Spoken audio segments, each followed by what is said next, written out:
It is the National Day of Resistance across Israel. And once again, thousands took to the streets against planned judicial overhaul. The scale of the protest is unprecedented by all means, and a sea of people took over the streets across the country. This is how Tel Aviv looked this morning. Take a look.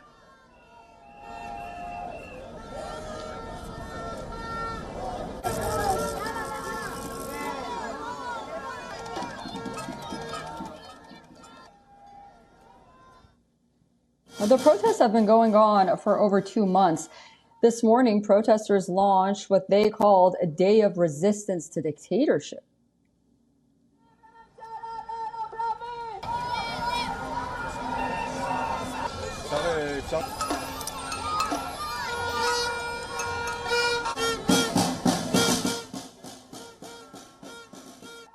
Weeks of massive protests with just one demand: the government should back down on its judicial overhaul plans.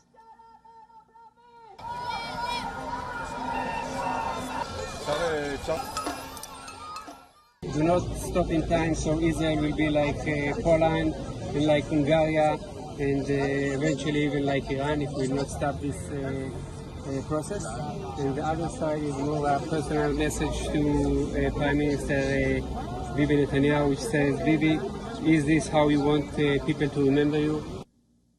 Demonstrators blocked main junctions across the country. They even tried to slow down traffic near the Ben Gurion International Airport in a bid to disrupt Prime Minister Benjamin Netanyahu's state visit to Rome.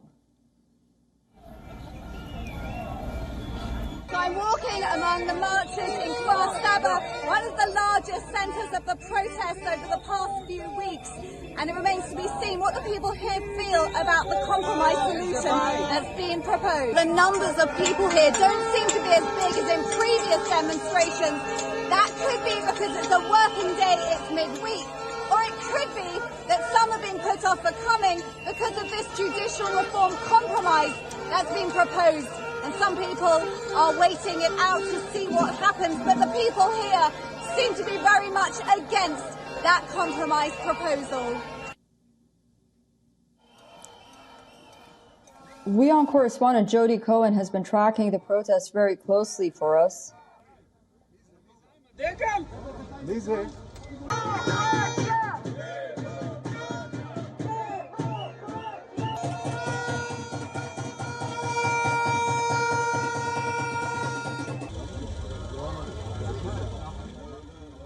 The action began with marches held by parents and children, starting at schools and converging at central meeting points around the country. A number of people were detained in Tel Aviv and Ra'anana for allegedly causing public disturbances. The mass protests also came in the backdrop of U.S. Defense Secretary Lloyd Austin's Israel visit.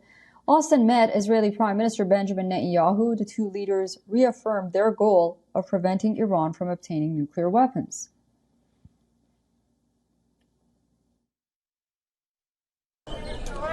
We have now in Israel the Secretary of Defense coming to Israel. I think that there are on the table a few subject matters that are being discussed between the Americans and the Israelis. One of them, and maybe the most important one, is Iran and the efforts of Iran to become nuclear regional superpower, I would say. And this is a matter of urgent to the Americans and to the Israelis. The other thing is, of course, the tension between the Israelis and the Palestinians.